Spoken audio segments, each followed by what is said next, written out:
నిజంగా మీరు అన్నట్టుగా బీఆర్ఎస్ పార్టీ నాయకురాలకి నిజంగా అంత చిత్తశుద్ధి ఉంటే బీఆర్ఎస్ పార్టీకి సంబంధించినటువంటి మాజీ ఎమ్మెల్యే పైన ఒక మహిళ తనను లైంగికంగా వేధిస్తున్నాడు ఆ ఎమ్మెల్యే అని చెప్పి ఢిల్లీలో ఉన్నటువంటి తెలంగాణ భవన్ ముందు ధర్నాలు చేసింది, హైదరాబాద్లో ధర్నాలు చేసింది, ప్రగతి భవన్ ముందు ధర్నాలు చేసింది, ప్రెస్ కాన్ఫరెన్స్ పెట్టి ధర్నాలు చేసింది.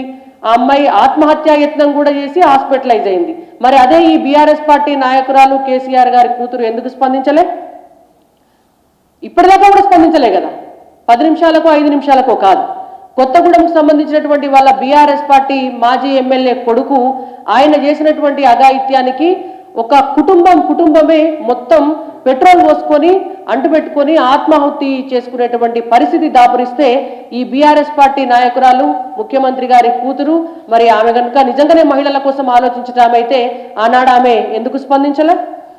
వాళ్ళ పార్టీకి సంబంధించినటువంటి మాజీ ఎమ్మెల్యే ఒక సర్పంచ్ని వేధిస్తుంటే ఆమె డైరెక్ట్గా వచ్చి ప్రెస్ కాన్ఫరెన్స్ పెడితే మరి అదే పార్టీకి సంబంధించిన ముఖ్యమంత్రి కూతురు అదే పార్టీకి సంబంధించినటువంటి ఎమ్మెల్సీ మరి పోయేందుకు ఆమె దగ్గర పోయి ఒక్కసారన్నా మాట్లాడి ఏం జరిగిందో తెలుసుకునే ప్రయత్నం చేయలే?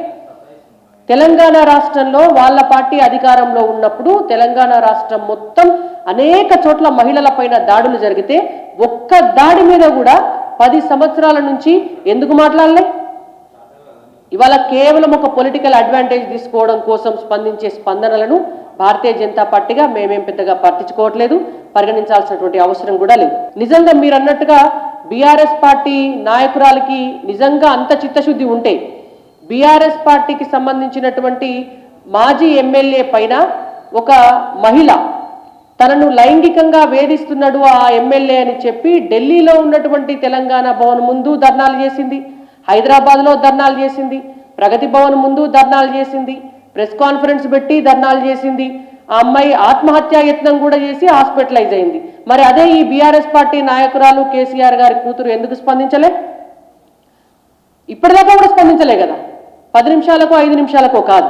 కొత్తగూడెంకు సంబంధించినటువంటి వాళ్ళ బీఆర్ఎస్ పార్టీ మాజీ ఎమ్మెల్యే కొడుకు ఆయన చేసినటువంటి అఘాయిత్యానికి ఒక కుటుంబమే మొత్తం పెట్రోల్ పోసుకొని అంటుపెట్టుకొని ఆత్మాహుతి చేసుకునేటువంటి పరిస్థితి దాపురిస్తే ఈ బీఆర్ఎస్ పార్టీ నాయకురాలు ముఖ్యమంత్రి గారి కూతురు మరి ఆమె కనుక నిజంగానే మహిళల కోసం ఆలోచించటమైతే ఆనాడు ఆమె ఎందుకు స్పందించలే? వాళ్ళ పార్టీకి సంబంధించినటువంటి మాజీ ఎమ్మెల్యే ఒక సర్పంచ్ని వేధిస్తుంటే ఆమె డైరెక్ట్గా వచ్చి ప్రెస్ కాన్ఫరెన్స్ పెడితే మరి అదే పార్టీకి సంబంధించిన ముఖ్యమంత్రి కూతురు అదే పార్టీకి సంబంధించినటువంటి ఎమ్మెల్సీ మరి పోయేందుకు ఆమె దగ్గర పోయి ఒక్కసారన్నా మాట్లాడి ఏం జరిగిందో తెలుసుకునే ప్రయత్నం చేయలే?